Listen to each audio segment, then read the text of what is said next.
Morning. My daughter's got me all ready for hockey season.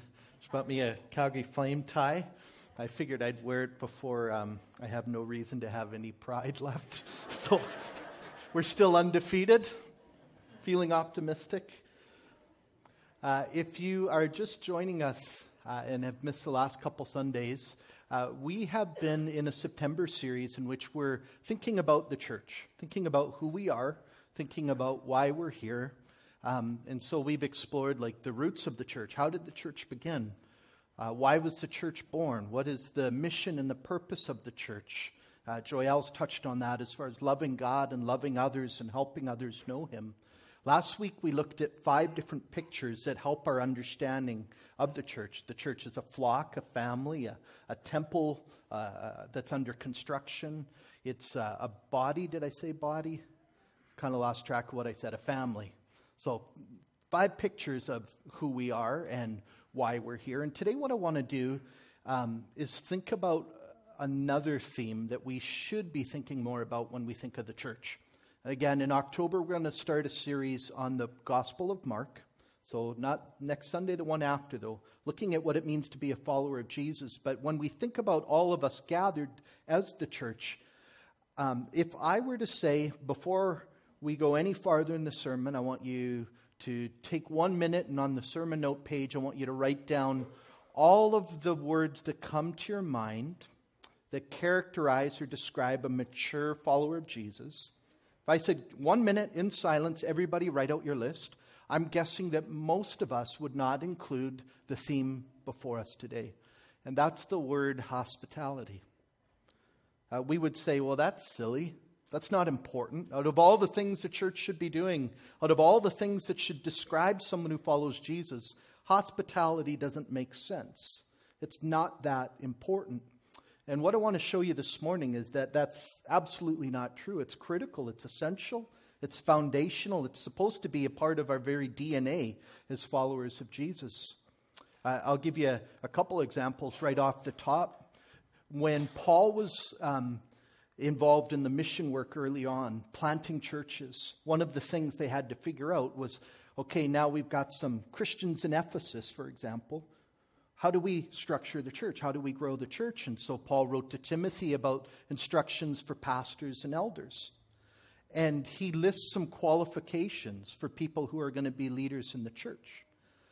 And anywhere you find those qualifications, you're going to find that if someone's going to be involved in leading in the church, it is absolutely non-negotiable that they practice hospitality. One of the indicators of a mature Christian faith that the early church was to look for is hospitality.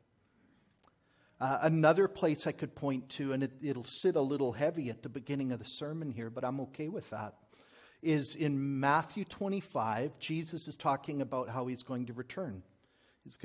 He'd be crucified, he'd be raised from the grave, He'd ascend to the Father one day to come back for His church. And He says that the day would come where He'd be returned with all His angels. He'd sit on His throne, and like any good shepherd would do, He'd separate the sheep from the goats. Matthew 25. And what He said would happen is on that day, He would welcome His sheep, those who know Him and love Him and follow Him, into an eternal kingdom that was established by the Father before the creation of the world. He'd say to the sheep, come, receive your inheritance. Now, a question that should be triggered in our mind is, well, how do we know sheep and goats? Like, who gets in? And interestingly, what He says is this. He says, come you who are blessed by my Father, take your inheritance. Kingdom prepared since the creation of the world. For I was hungry, and what did you do? Gave me something to eat. I was thirsty. Gave me something to drink. I was a stranger. What did you do? Invited me in. I needed clothes. You clothed me. I was sick. You looked after me. I was in prison, and you came to visit me. And then kind of the astonished church would say, when? When did we ever see you and do that? When did we see you hungry and feed you? When did we see you thirsty and give you something to drink, or a stranger and welcome you in? Or needing clothes and clothe you, or see you sick or in prison and go visit you? When did we ever do that, Jesus, for you?" The king will reply, "Truly I tell you, whatever you did for one of the least of these brothers and sisters of mine, you did for me."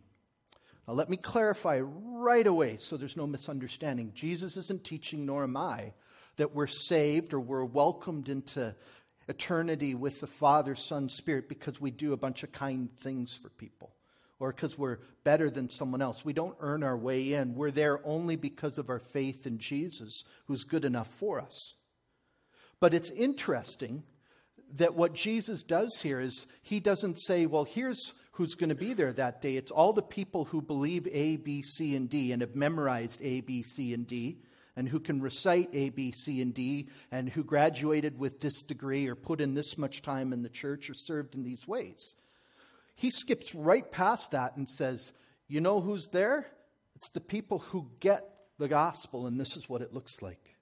This is the proof. This is the evidence. This is the life that shows they understand who Jesus is and why he came and set us free. This is what it looks like in a life. And if I were to describe that in a word, I'd probably say hospitality. The love of strangers. And that's where I want to begin today with you, is clarifying right off the top what this word means. Because if I say to you hospitality, my guess or my assumption is that for many of us, you would think, okay, hospitality. Well, last Christmas I had a house full of family over. And the carpets show the battle stains. There's gravy on the floor, and I had to feed people and clean up after them. The house was a busy, happening place. Hospitality. What I'd say back after studying this more is that's not actually a biblical understanding of hospitality. What you did was a good thing. You had family and loved ones over. But that's not hospitality. The actual word we read over and over again in our Bibles, this word here means love of strangers. Literally, hospitality isn't about your loved ones. A biblical understanding of hospitality isn't the friends and the family you're already with. Hospitality begins as soon as you enter into a world of strangers and people who you don't know yet. That's when hospitality begins. Literally, it's in the word itself. Love of strangers. Anyone surprised to hear that? Let's think Old Testament, New Testament, where we see love of strangers, where we see this theme developed, and then we'll close in a little bit. But start with the Old Testament.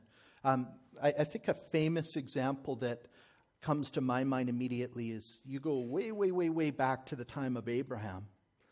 And Abraham, you may recall, in his senior years, he and his wife had no children. But one day they have 3 visitors come, right?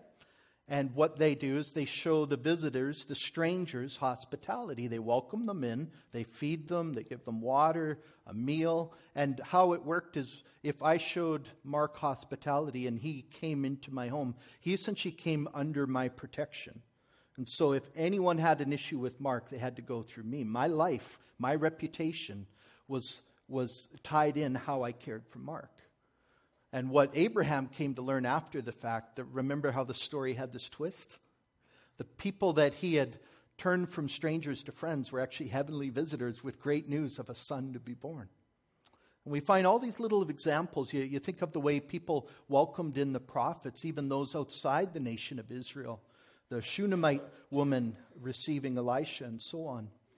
And just to get a better picture, how it would work is if we were in Old Testament times, it would be like this. Say I'm making my way to Vanderhoof tomorrow, and I don't know anyone in Vanderhoof. I've got to figure out what I'm going to do. What you would do is the first place you would visit was the city gates. If not the city gates, maybe the city gates were quiet, you go to the water well, which is why in the Old Testament, so many stories happen at city gates or water wells. That's where people convened. And what would happen is I'd arrive at the city gates and I'd wait for someone from the city to come offer hospitality. And they would say, hi, I'm so-and-so. You, I'm Curtis. Come with me. My feet would be washed. My head would be anointed with oil. I'd receive bread, water at the minimum, likely recline at a meal with them, and I'd enter under their protection there in that city. Hospitality, taking a stranger, making me a friend. Think of Jesus with the Samaritan woman at the well. Why was he at the well? It's where you meet people. It's where life happens. One commentator says hospitality is the process of welcoming outsiders and changing them from strangers to friends. And so in that culture, if you weren't hospitable, it was an offense to another person, but even more, it was offensive to God. This is the next big thought I have on this topic. Hospitality isn't just something we do. Hospitality is who we are, and it's rooted in who God is. So there's a passage I'll put up on the screen in a moment, but just so you know how it fits into the Bible, way back, we had Israel in Egypt for over 400 years as slaves. We have the story of the Exodus and God rescuing them under the leadership of Moses, right? And they are on their way to the promised land, but first there'd be 40 years in the wilderness. At the end of those 40 years, Moses would die, and it would be Joshua who'd help the people settle. So at the end of Moses' life, knowing that he's not going with the people into their new home, he has some very important reminders for them about who they are, who they belong to, and when you get to the new home, this is how you got to live. This is what life looks like. And in the context of that, this is what we find God saying through Moses to his people.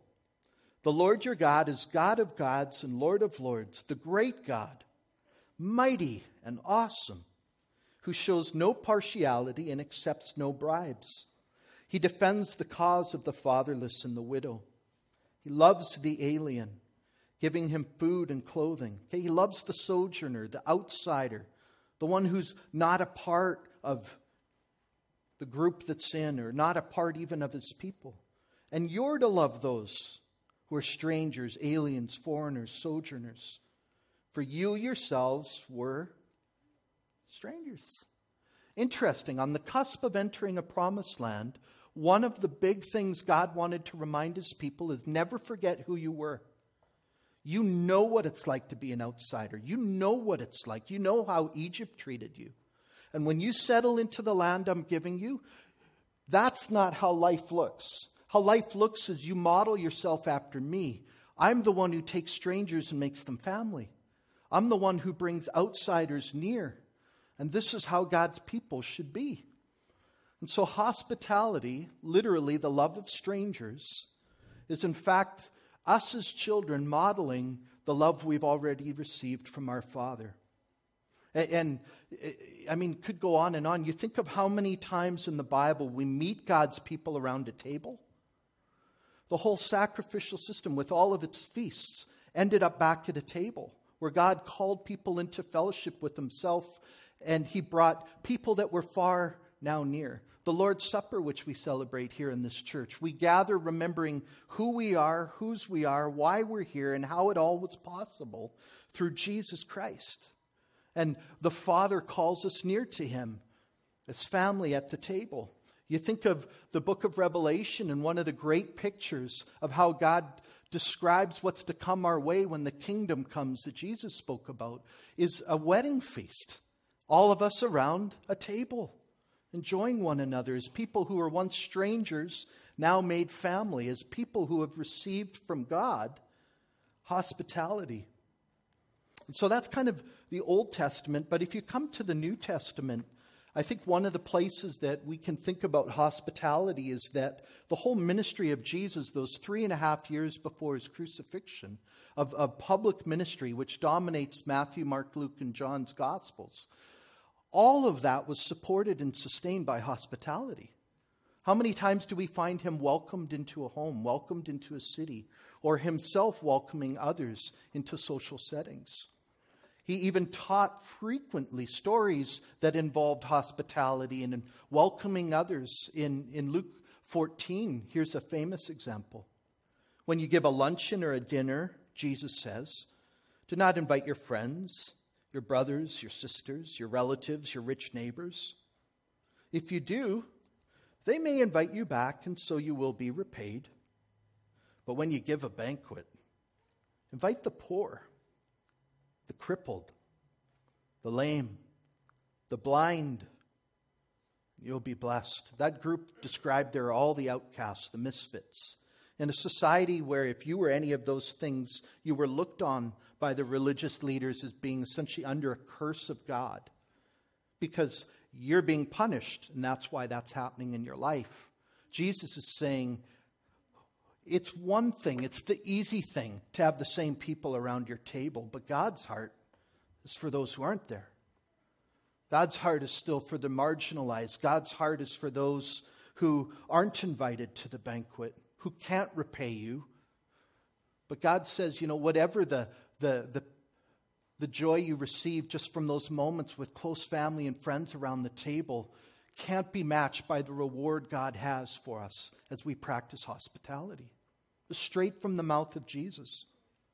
And in fact, if you study the early years of the church and its spread, the way it just tore through the Roman Empire like wildfire as persecution hit Jerusalem and the message of Jesus spread, what we find is it spread through hospitality. There were no church buildings. Nobody met in a structure like this. The church blossomed and bloomed through fellowship around tables and people inviting strangers into their homes to become friends. Which is why we find in our New Testaments commands like this. I invite you to read this passage from Romans 12 with me, please. Love must be sincere. Hate what is evil. Cling to what is good. Be devoted to one another in love. Honor one another above yourselves.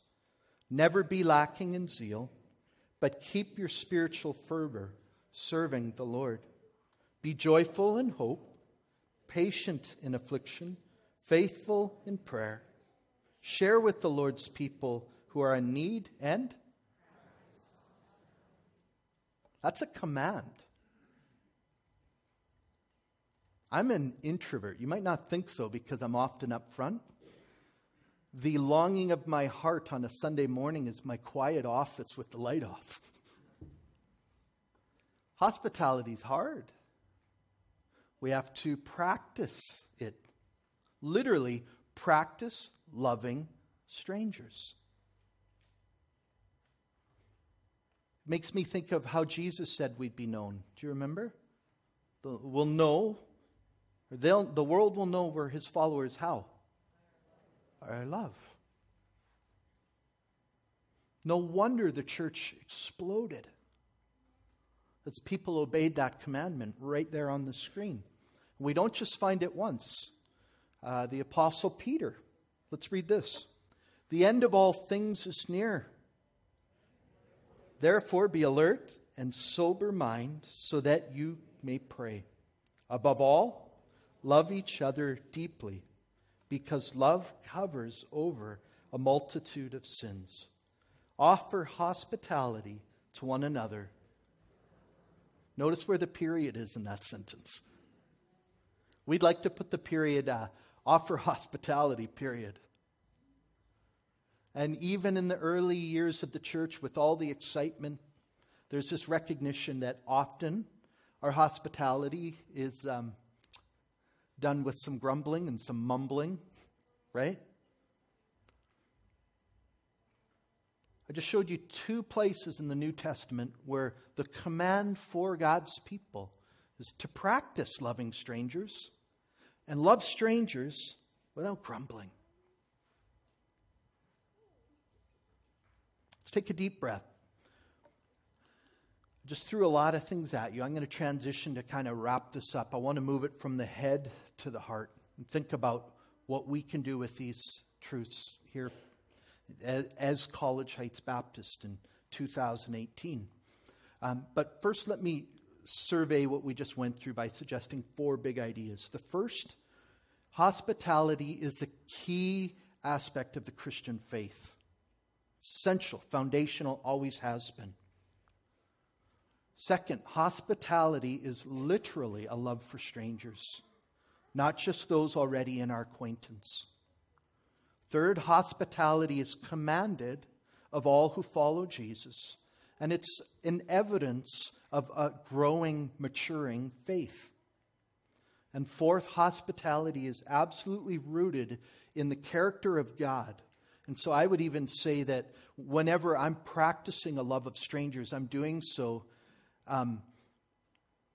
mimicking my Father, growing into who He is, and I'm doing it, I think, as an expression of worship and thanksgiving for ways He's already done that to me. So let's try and move it from the head to the heart. Can I suggest to you that it's very easy to forget what it feels like to be a stranger in a new place? I came 20 years ago from Calgary and to serve as the youth pastor here. And I still give thanks to God for how quickly you turned me from a stranger to a friend. You guys made me family really fast. I came not knowing anybody. My wife and I had been dating almost 4 years. She was staying in Edmonton to finish her schooling, and then we'd get married 6 months later. So everything I owned basically fit into less space than the baptismal tank. And I came out here wondering what on earth I got myself into. Never held a gun or caught a fish. Who are these people? The very first person I met, thankfully, was Eric and Vi Krakowski. I went to their home, and I walked into Eric's basement. He's a taxidermist. I thought everything in that room was going to eat me. I'm like, what's going on? And it took no time before you guys made me family. But let's not forget how hard that transition is. After we've been around a few years, it's easy to become familiar with things. See this person for that, go to that person for that. Here's how things work. Here's all the assumed knowledge. We meet friends. We settle into maybe a care group. We come Sunday after Sunday and we run into the same people, sit in the same seat. Meanwhile, all around us, even in this Sunday here, are people who are faced with that task we all had at one point of figuring out, how do I jump into this? How do I fit in? Fresh on the scene, and maybe for some people I know it is for some people too. It's not just a work move that brings you to Prince George, but it's a stage of life that says, I want to try and figure out what on earth the Christian faith is. And how are we known? By our love. How are we doing at loving strangers? Moving strangers to friends. As we begin a new year of ministry at College Heights Baptist Church, kind of the elders here in the church think this is important enough. We should spend a whole Sunday thinking about this. We think we've got room to grow. I think one of the reasons we brought this forward is we did a series of kind of town hall coffee nights last year, asking you to pray with us in this season as a church for whatever God was leading us into, and asking you to provide feedback for like how you want to be involved in our community and serving God. One of the overwhelming themes we got back was people feeling disconnected from one another and wanting to grow closer, wanting those opportunities. And so in the fall, we've been trying to schedule a lot of those things, but I don't think you can simply schedule hospitality. But I think it's an area, by our own admission, you are saying we've got to grow, we've got to do better. And I hear it from new people from time to time. It's hard to break in here. How are we doing at loving strangers? Here's a few thoughts I have as a wrap. Maybe a beginning point is just to think about your own home if you have a home. Welcome people into your home, whether it's clean or not, whether it looks like a tornado blew through it or not. Let's not let pride keep us from fulfilling this command. And so I'd ask you the same question I've asked myself. When was the last time I had people over that aren't a part of my regular friendship circle or family relations. Who's sitting at my table? And one fella, Tim Chester, wrote a great book. Where's the title? A Meal with Jesus, Discovering Grace, Community, and Mission Around the Table. He wrote this: many people love the idea of the church as a community, but when we eat together, we encounter not some theoretical community, but real people with all of their problems and quirks. The meal table is an opportunity to give up our proud ideals by which we judge others and accept in their place the real community created by the cross of Christ with all of its brokenness. It's easy to love people in some abstract sense and preach on the virtues of love. But we're called to love the real individual sitting around our table. So there's the first place. Think about the table in your home. Think about your home and this call to turn strangers into friends. And maybe I can anticipate some of you thinking, I'm off the hook because I don't own a home. Or I'm off the hook because, right now our financial situation doesn't allow us to do these big meals. That can be true. But let me tell you what the Bible said about Jesus. It said that even a fox has a den. The birds have a nest. Son of Man has no place to lay his head. Jesus didn't own a home. Jesus didn't build and own a table. And he's the epitome of hospitality. Walking hospitality, walking love of strangers, never owned a home. So this isn't just about location. This isn't just about how big your table is or how nice your home is and how many people you can pack in. We can be hospitable even if no one ever entered our home. When we go to visit someone in the hospital, when we invite someone for a coffee or a walk, when we say, hey, I'm going to ladies' morning out on Thursday, would you like to join me? Or hey, we've got a care group that meets in our home, would you want to be a part of it? There's a lot of ways we can practice hospitality without our homes. That leads to this final thought. Maybe we should be thinking less about location, more about our actual attitude or disposition, our posture. Are we hospitable by nature? Do we understand that among the many ways God wants to make us more like Himself, an important part of that is loving strangers? So when we're in our communities or at the hockey rink or in the schools, workplaces, here at the church, parking lot, are we hospitable? Are we loving strangers? Or are we more concerned about getting our seat or getting our parking stall or getting in and out without having to shake a hand? That's from an introvert.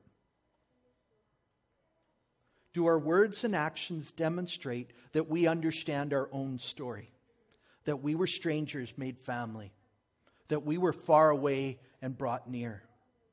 And are we living that story out with others? And let me ask, guys, how different is life here as College Heights Baptist Church if every one of us understood as soon as we pull in, we're welcomers, we're greeters. We're a part of the hospitality committee. It's not my job. It's not Al's job. It's not Paul because he's got a tag. It's not whoever's job because they shook your hand when you came in. Those are important things. But every Sunday you come here, every Monday night, every Thursday morning, every Wednesday night, every time we gather, we're commanded to love strangers. And that might mean for some of us, if I can really step on your toes, you actually have to be here 5-10 minutes early and stay 5-10 minutes late. So you can see who's new in your house. It might mean you can sit in another seat so that you actually are positioned to get to know someone else. Now, don't all of you swap next Sunday or nothing's changed. We'll have to do quadrants. It might look like arriving here and instead of having the same conversations with the same people week after week after week after week, you say, hey, you know what? I've never met that person over there. Let's talk about this more in a few minutes, or I'll call you this week. Or it might mean starting a conversation with a stranger towards friendship and saying, hey, Mark, have you met so-and-so? You have this in common. Here's the cool thing, though. If we're willing to obey this command of hospitality, of loving strangers, who knows where the journey may take us? Gabe gave us an example this morning. 8 years ago, she was encouraged to head down to the New Life Center. She took a risk. She practices hospitality there every week, and she has a rich life full of new friends and experiences she could have never imagined because she obeyed the command. How many of you have met friends that will walk with you your whole life just by starting a conversation on a Sunday morning? You don't know what God will do with your obedience. And the writer of Hebrews says this. He says, keep on loving one another as brothers and sisters. Do not forget to show hospitality to strangers, for by so doing, some people have shown hospitality to angels without knowing it. You never know what's going to come. I understand that to be like a wink to the people who understand their Old Testaments. Hearkening back to the story I began the sermon with of Abraham in his senior years, receiving and showing hospitality to 3 strangers, finding out they were sent from the Lord with great news of a son to be born. 3 people showed up on his doorstep that day and his life changed. And I think the writer of Hebrews is saying, you never know what God will do if you'll take the risk to love a stranger. Who knows where it'll take you? Let's pray.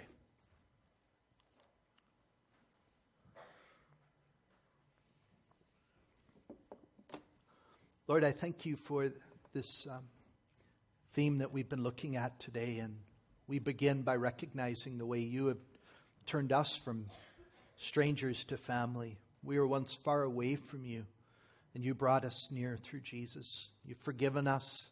You've cleansed us. You've wrapped our lives in the perfect life of Jesus so that you see us now through him. So it can be said of us that in your eyes we're blameless, we're without reproach because we are clothed in the righteousness, the perfection of Jesus. And as we think about that as being our shared story, we pray that you by your Spirit would help us to live that out, to now be people who love other strangers and bring others near. Give us courage where we need it. Give us humility where we need it. Give us trust and faith to take a step that may seem a little scary or intimidating, especially for those of us who are introverts. Lord, I pray that as you continue to shape and form us here in our community, that this would become a prominent and dominant character trait of us at College Heights Baptist Church. That we would love one another, that we'd love you, and we would love strangers and turn many into friends. Help us to do that, and would you get all the glory and all the praise and the honor for when it happens. In Jesus' name, amen.